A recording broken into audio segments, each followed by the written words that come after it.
sebagai kuasa hukumnya Bang? Iya, pelanggaran hukum itu jadi jangan kita menafsirkan bahwa perjanjian uang prestasi itu semata-mata terjadi karena adanya kesepakatan. Tidak, perbuatan melawan hukum juga itu ketika terjadi kesepakatan kemudian dibatalkan secara sepihak itu juga masuk ranah perbuatan melawan hukum. Ya, jadi jangan kita berpikir bahwa wah ini kan ada perjanjian dong, perjanjian itu berarti ya ini adalah uang prestasi. Tidak seperti itu. Bahwa kalau perbuatan melawan hukum itu bisa juga terjadi karena adanya kesepakatan. Ya, kenapa dikatakan demikian? Karena itu kan kalau perjanjian itu setelah disepakatin itu kan berlaku seperti undang-undang kan. Nah, kemudian kalau berlaku seperti undang-undang dibatalkan secara sepihak kan perbuatan melawan hukum namanya.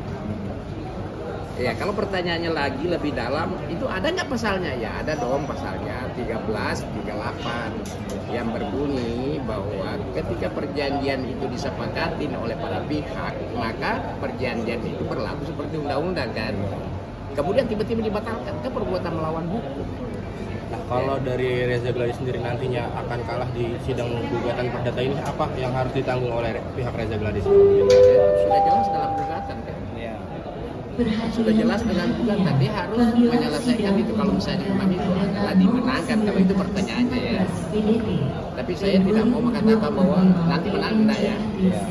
Ini kan kalian mengatakan kalau ini adalah sampai nanti digoreng-goreng lagi jadi matang nanti jadinya. Terus gimana? Mungkin Bang, isi gugatannya sendiri nantinya itu ada berapa sih Bang yang nantinya akan nilai total tuntutan? Iya. Nilai tuntutan itu itu totalnya itu 244 miliar. Jadi ada namanya kerugian material dan imaterial. Nah, kerugian imaterial itu 200 miliar.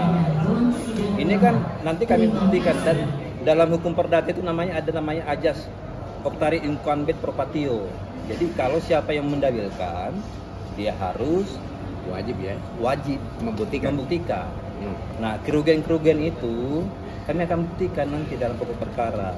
Tapi kan hari ini kan kita nggak bicara pembuktian. Hari ini kita sidang perdana, yaitu pemeriksaan administrasi, legal standing, surat kuasa, kartu advokat, berita acara sumpah, dan informasi pelaksanaan mediasi selama 30 hari kerja sesuai dengan ketentuan Perma 1 2016, Junto Perma nomor 3 tahun 2022 tentang prosedur mediasi secara elektronik.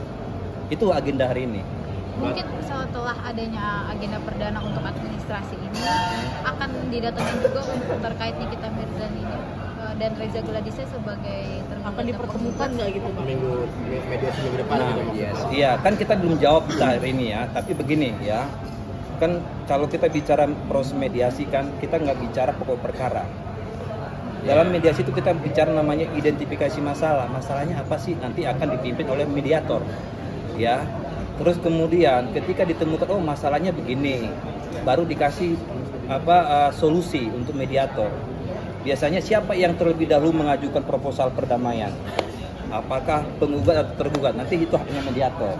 Nanti pihak selanjutnya akan menjawab itu. Nah, kalau ada kesepakatan di situ, berarti kan ada perdamaian. Nah, kalau ada perdamaian, ya tentu kan yang mendatangkan berita perdamaian itu tentu prinsipal. Nah, tapi kalau gagal proses mediasi selama 30 hari kerja itu, maka dia akan masuk dalam pokok perkara. Nah, di situ bicara alat bukti di sana.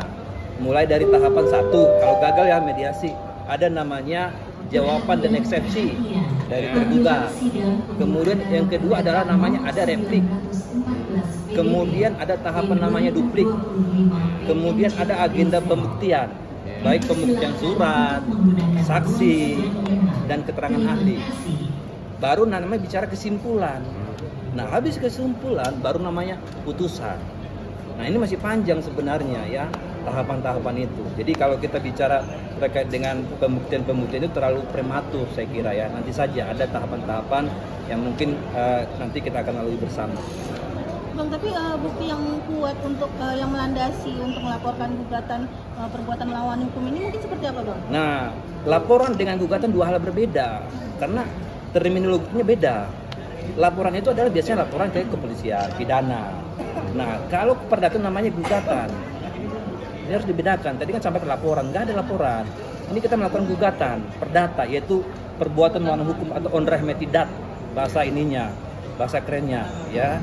Nah, terus kemudian awal mula perbuatan ini kan ada kesepakatan secara lisan dan elektronik, dan itu perjanjian, tapi tiba-tiba dibatalkan. Itu dia. Makanya kita mintakan di awal itu agar majelis hakim mensahkan bahwa kesepakatan secara lisan dan secara elektronik sah secara hukum. Itu dulu kita mintakan. Dan itu memang jurisprudensinya banyak. Bang, mungkin dari tuntutan 244 M itu 244 miliar. Ya, ada dasarnya atau udah ada hitung-hitungannya atau? Oh iya dong, kan saya bilang tadi ada Jasuti Oktari Incumbit Propatio. Siapa yang mendalilkan, siapa yang menggugat, wajib dia membuktikan. Dan itu udah kami siapkan sebelum kami mengajukan gugatan, mendaftarkannya sehingga terbit nomor perkara 1000 ini, garing PDT G 2025 ini, kami udah siapkan itu. Jadi bukan bukti itu baru belakangan hadir, nggak boleh itu. Berarti 244 M itu bukan asal sebut ya Bang, Oh, itu berdasarkan bukan. data atau gimana? Iya, berdasarkan data. Ada kerugian material dan imaterial. Itu dibuktikan, nggak boleh ngada-ngada. Kami ini membangun konstruksi hukum yang kami tuangkan dalam posita dan petitum, nggak boleh ngaco gitu, ngasal-ngasal. Kami kan belajar hukum nih. Kita bicara namanya dogmatik hukum. Apa sih yang diuji? Ajas dan norma. Bicara namanya teori hukum. Pendekatan yang tepat terhadap perkara ini. Ada bicara namanya filosofi. Jadi itu kami sudah matang benar. Kami susun gugatan ini sehingga saya kira apa yang kami tuangkan dalam gugatan kami akan buktikan senilai 244 miliar itu. Oke.